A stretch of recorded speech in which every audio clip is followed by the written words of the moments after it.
Ninguém pode desafiar o Deus Todo-Poderoso e prevalecer. Nós estamos vivendo uma onda, irmãos, de ateísmo. Nós estamos vivendo uma onda de cristofobia. Nós estamos vivendo uma onda onde ser crente parece que hoje é algo perigoso às nações. Nós estamos vivendo um tempo em que ser cristão parece que é ser uma ameaça à sociedade. E Deus está dizendo: não mexam com o meu povo, não ataquem o meu povo, porque eu sou Deus. Eu sou Deus.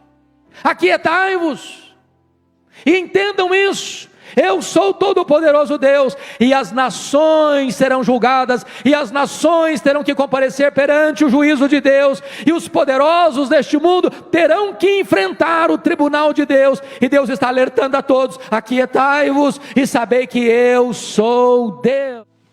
Deus é o nosso refúgio e fortaleza, socorro bem presente nas tribulações.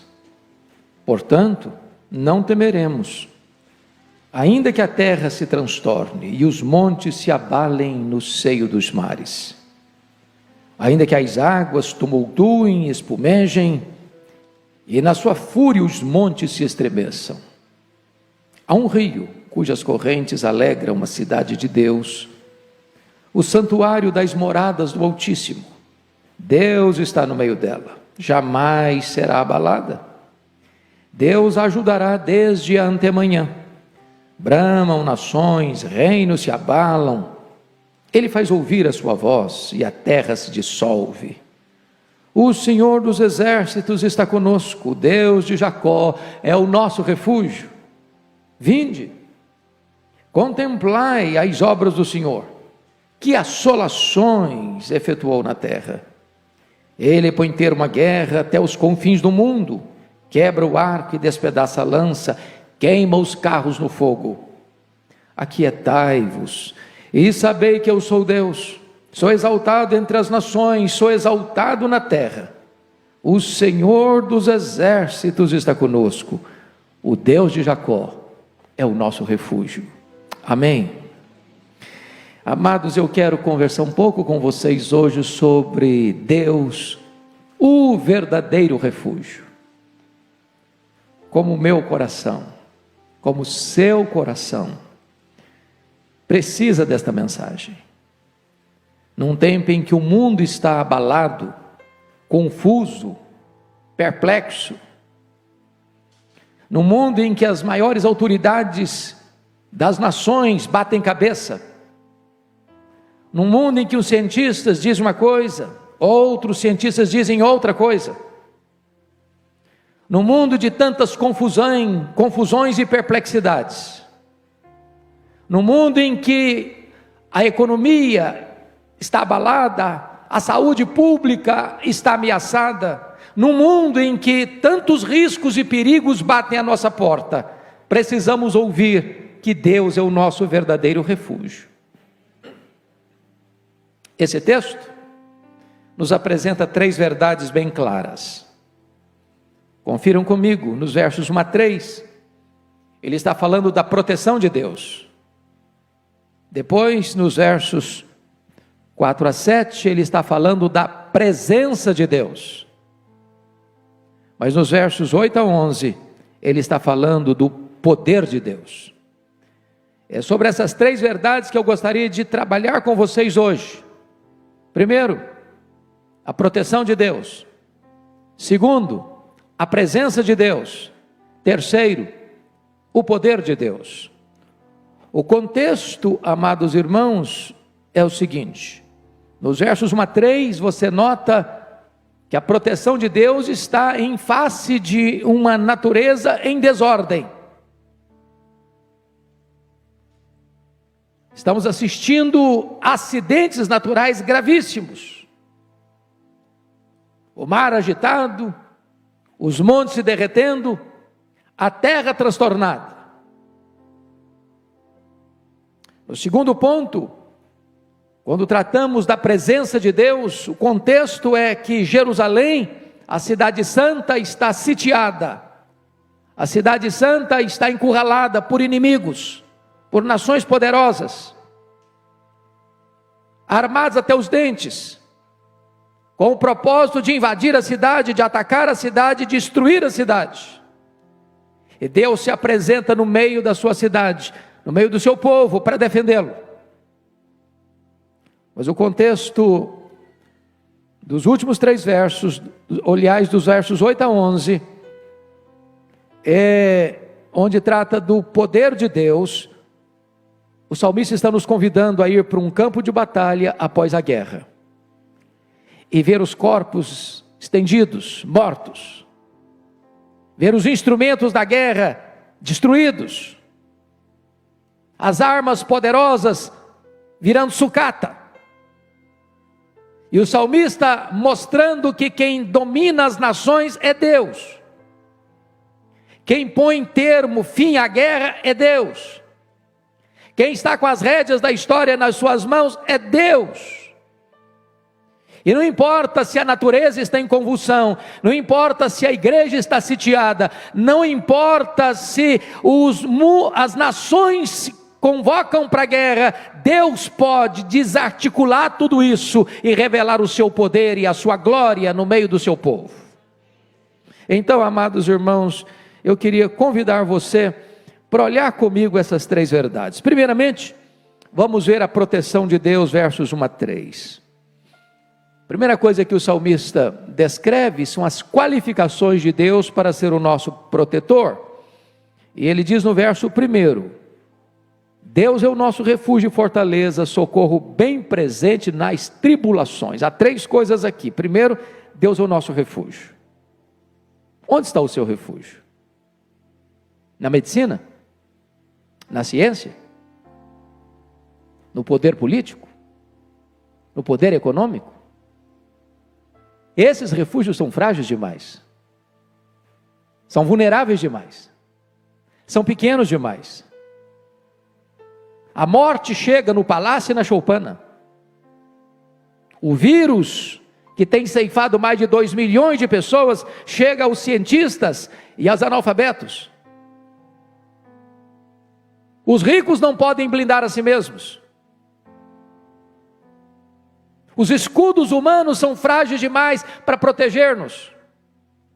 Por isso o salmista diz: o Senhor é o nosso refúgio. Mas ele diz mais: o Senhor é a nossa fortaleza. É a ideia de que nenhum refúgio da terra, por mais alto, por mais inexpugnável que pareça ser, pode de fato proteger-nos plenamente. Mas Deus é a nossa fortaleza. Se você correr para essa fortaleza, você está verdadeiramente seguro.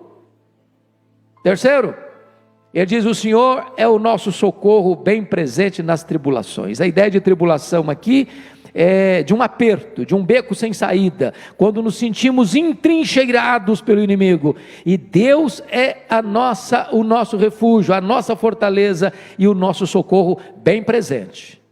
Bem presente. Quando você acha que não tem mais saída, quando você acha que não tem mais uma janela de escape, quando você se sente encurralado, emparedado, quando você se sente num beco sem saída, Deus é o seu socorro bem presente nessa hora. Segundo lugar, o povo protegido por Deus não precisa ter medo, apesar da fúria da natureza. Irmãos, o verso 2 e 3 descreve para nós uma cena alarmante, diria para você uma cena de terror. Ele descreve a terra transtornada, ele descreve os montes se abalando, se derretendo no seio dos mares, ele descreve as águas tumultuadas e jogando para longe as suas espumas de fúria. Ele vê os montes furiosos se estremecendo. Essa é uma cena de pânico, de terremotos, de tsunamis, daquilo que você considera a coisa mais sólida deste mundo, a terra e os montes completamente abalados e estremecidos. É um caos. E eu pergunto a vocês: o que o homem, com toda a sua ciência, com todo o seu poder econômico, com todo o seu poder bélico, pode fazer diante da fúria da natureza? Quem pode cercar o vento com toda a sua força? Quem pode barrar as ondas gigantescas do mar que viram verdadeiros tsunamis, que invadem cidades, que invadem vilas, que engolem tudo, que arrastam tudo? Esta é a cena que ele levanta. A cena de uma natureza furiosa, a cena de uma natureza convulsiva, a cena de uma natureza que está completamente dominada pela fúria, invadindo a terra, desabalando os montes das suas estruturas sólidas e jogando estes montes no seio dos mares. Ainda que a cena seja esta, a palavra de ordem ao povo de Deus está no verso 2: mesmo assim, não temeremos, não temeremos. Não temeremos. A ideia básica que ele está lançando, irmãos, é que toda a natureza, seja os montes, seja a terra, seja os mares, é criatura, e nós não temeremos porque nós colocamos a nossa confiança não na criatura, mas no Criador Todo-Poderoso.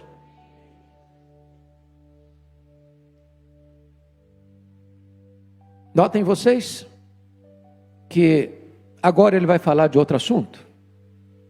É a presença de Deus, os versos 4 a 7. E agora ele sai desta cena de uma natureza em convulsão, dos acidentes que nós chamaríamos acidentes naturais, os terremotos, os maremotos, os tsunamis, para passar para uma outra cena, a cena da cidade de Jerusalém. E quando você olha para o mapa, ou você já teve o privilégio de ir a Jerusalém, saberá que Jerusalém está no alto de uma montanha, saindo da região mais baixa do planeta Terra, as margens do mar Morto, a região de Jericó, que está a 400 metros abaixo do nível do mar, para 800 metros acima do nível do mar Mediterrâneo, uma cidade incrustada nas montanhas, uma cidade fortemente cercada por muralhas fortes e inexpugnáveis. Mas esta cidade está encurralada, esta cidade está sitiada, esta cidade está entrincheirada pelos inimigos poderosos. A descrição, pelo menos, de duas cenas, no reinado de Josafá, como as nações confederadas cercaram uma cidade e mandaram um aviso. E não dava tempo para armar uma estratégia de defesa. E Josafá teve muito medo, pôs-se a buscar o Senhor, conclamou um jejum em toda a nação. E Deus disse: esta batalha, esta guerra não é de vocês, é minha. Vocês não terão que lutar. Vede o livramento do Senhor.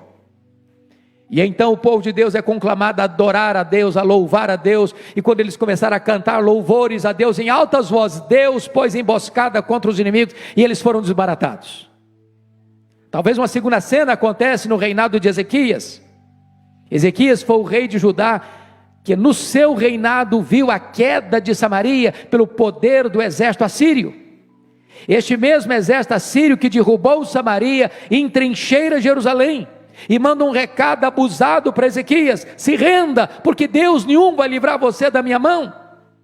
E Ezequias apresenta aquela causa diante de Deus, e o profeta Isaías disse para o rei: você não precisa temer não, Deus nos dará a vitória. E diz a escritura que numa noite, um único anjo de Deus é escalado e mata 185 mil soldados assírios. Esse é o contexto da cidade entrincheirada, e eu peço que você observe comigo algumas lições. Primeiro, a cidade de Deus é regada pelo rio da graça de Deus. Versículo 4: há um rio cujas correntes alegram a cidade de Deus, o santuário das moradas do Altíssimo. Todos vocês que têm noção de geografia bíblica sabem que Jerusalém não tem rio. Portanto, ele não está falando de um rio literal.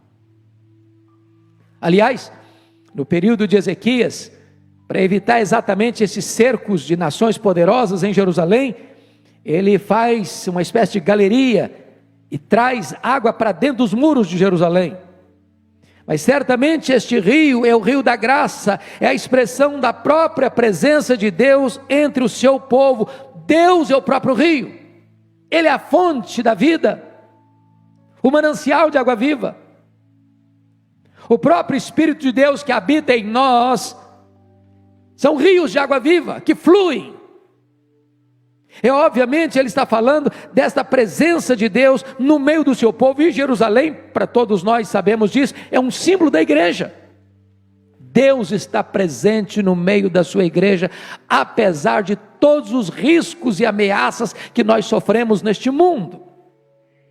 Segundo lugar, veja comigo, a cidade de Deus é a habitação do Altíssimo, versículo 4b, o santuário das moradas do Altíssimo. Irmãos amados, que verdade sublime é você saber que aqui, não estou falando desse templo físico feito de tijolo e madeira, eu estou falando da sua vida, eu estou falando da igreja, eu estou falando do corpo de Cristo, eu estou falando da noiva do Cordeiro, eu estou falando desta igreja que foi remida e lavada no sangue de Jesus. Nós somos a morada do Altíssimo. Bendito seja Deus. Ele habita no alto e sublime trono, mas habita com você, habita no seu coração, habita no meio da igreja. Terceiro lugar, a cidade de Deus é onde Deus está presente. Veja comigo o versículo 5, Deus está no meio dela. Olha comigo o versículo 7, o Senhor dos exércitos está conosco.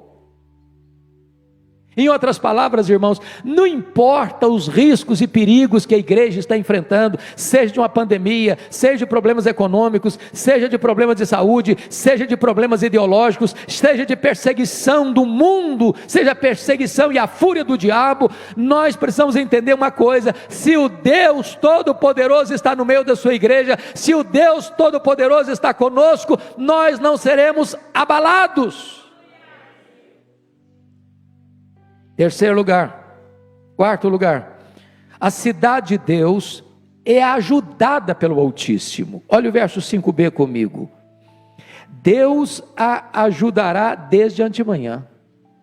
Pode faltar-nos a ajuda dos homens, pode faltar-nos a ajuda dos governantes, pode faltar-nos a ajuda dos juízes, pode faltar-nos a ajuda do dinheiro, pode faltar-nos a ajuda da ciência, pode faltar-nos a ajuda da terra, mas não nos faltará a ajuda de Deus, não nos faltará a ajuda do céu. Mas em quinto lugar, a cidade de Deus é protegida por Deus.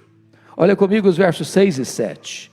Bramam nações, reinos se abalam, Ele faz ouvir a sua voz e a terra se dissolve. O Senhor dos exércitos está conosco, o Deus de Jacó é o nosso refúgio. Esta verdade é tão eloquente, é tão viva e é tão importante que o salmista a repete no verso 11: o Senhor dos exércitos está conosco, o Deus de Jacó é o nosso refúgio. Irmãos amados, preste bem atenção no que ele está dizendo, porque está falando aqui do Senhor dos exércitos, num contexto em que a cidade de Jerusalém está sitiada por exércitos. A questão é, qual exército que é mais poderoso? São os exércitos dos homens ou o Senhor dos exércitos? O Senhor dos exércitos é o Senhor sobre os exércitos celestiais, todos os anjos estão sob o seu comando, até os demônios estão debaixo da sua autoridade. Todos os reis estão debaixo da sua autoridade, porque Ele quem levanta reis, e Ele quem depõe rei, Ele quem levanta reinos, e Ele quem depõe reinos.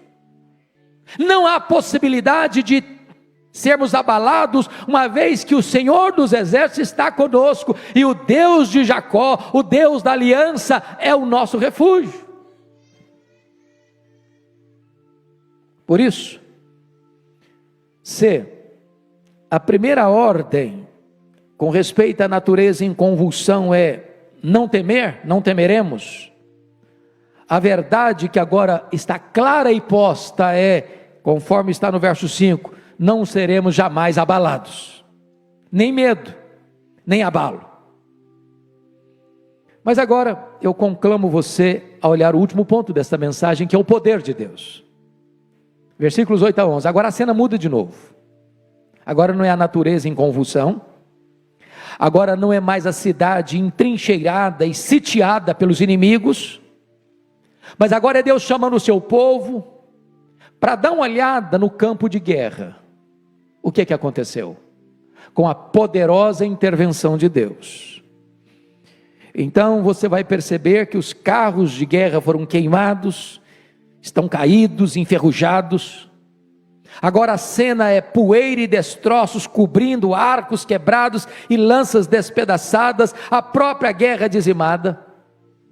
É a cena que você pode talvez se lembrar dos filmes da Segunda Guerra Mundial, as praias da Normandia, a cidade de Berlim, a cidade de Hiroshima, seções de Londres, tanques enferrujados, barcos afundados, bunkers de concreto.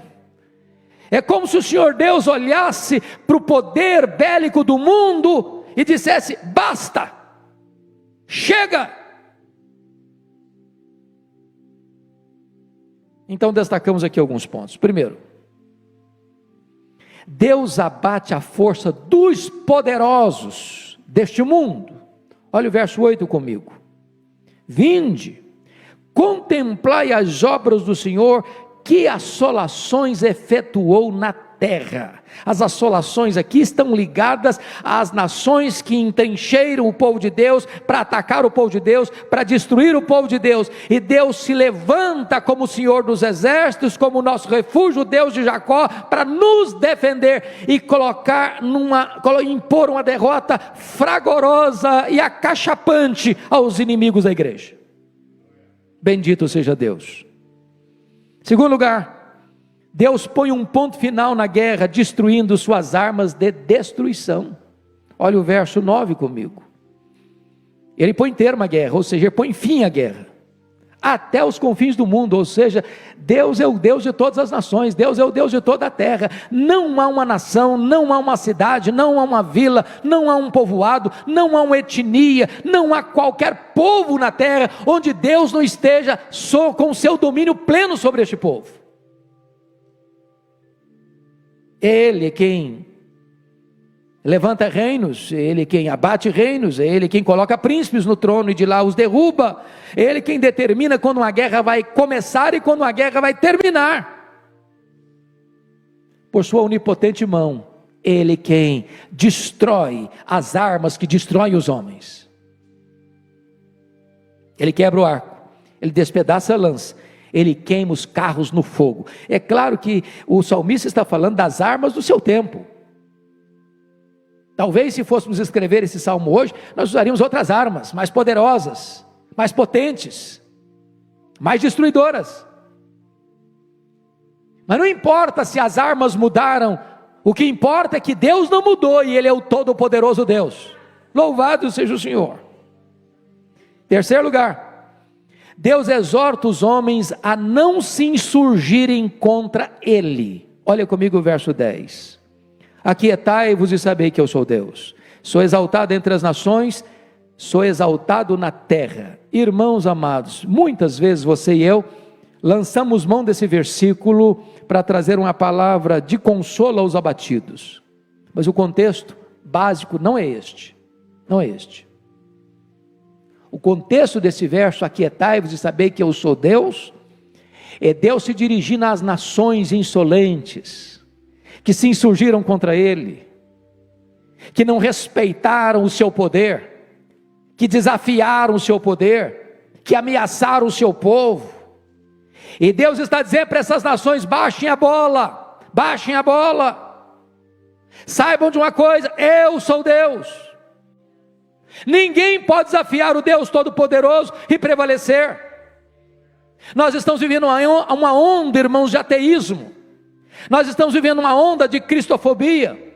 Nós estamos vivendo uma onda onde ser crente parece que hoje é algo perigoso às nações. Nós estamos vivendo um tempo em que ser cristão parece que é ser uma ameaça à sociedade. E Deus está dizendo: não mexam com o meu povo, não ataquem o meu povo, porque eu sou Deus.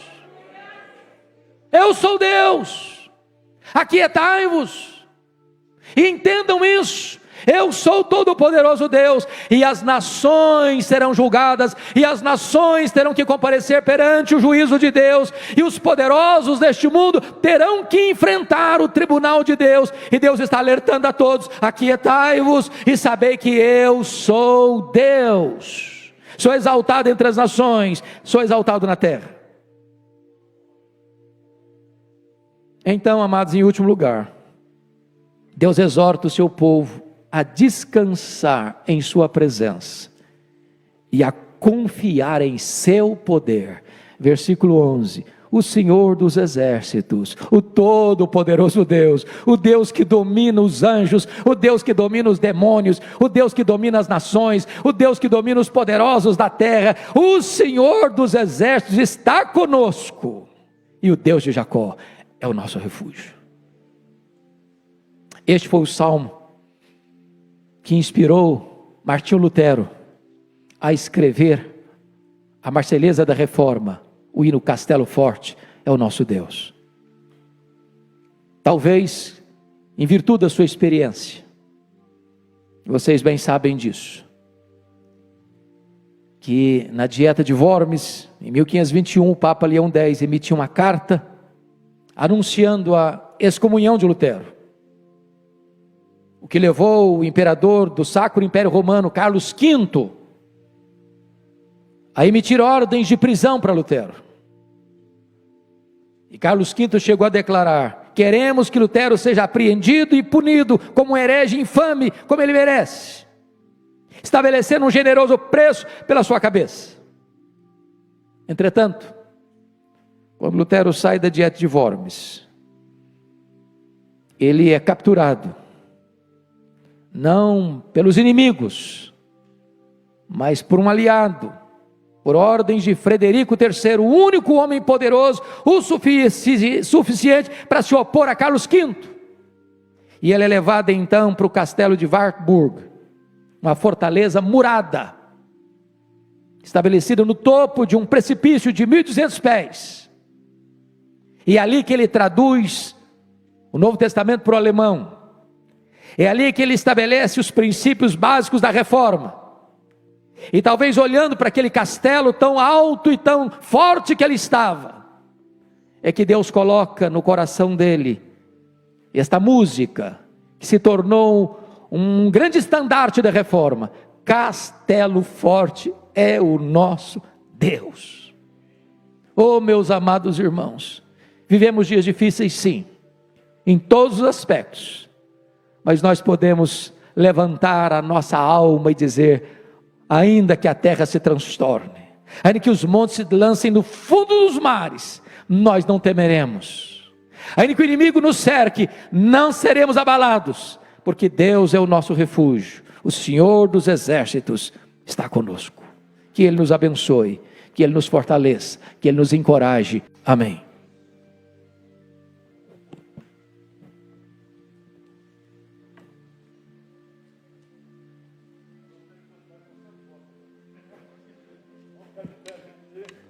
Desafinado, nós vamos cantar. 155 lugares, e nós estivemos cantando, consagrando a Deus as ofertas. 155, Castelo Forte.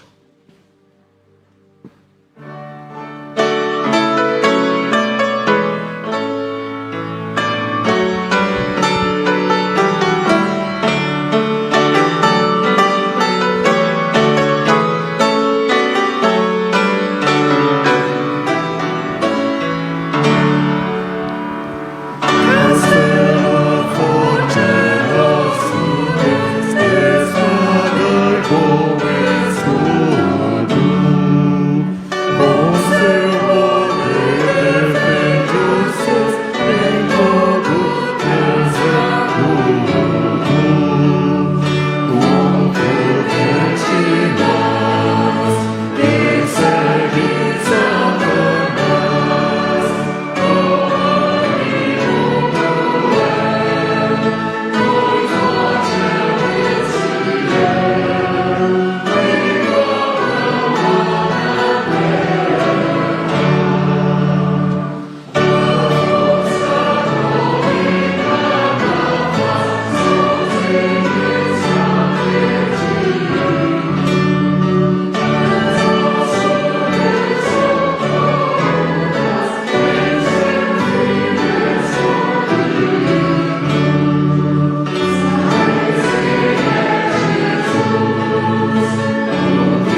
Amém. Senhor Deus, muito obrigado pela Tua palavra, que conforta, que consola, que anima, que encoraja o Teu povo nessa manhã. Que nós possamos nos refugiar em Ti e saber que o Senhor dos Exércitos está conosco e que o Deus de Jacó é o nosso refúgio. Leva o Teu povo em paz para casa. Abençoe aqueles que estão nos assistindo. Traz consolo, traz alegria, traz conforto para a Tua igreja nessa manhã. É a nossa oração em nome de Jesus. Amém.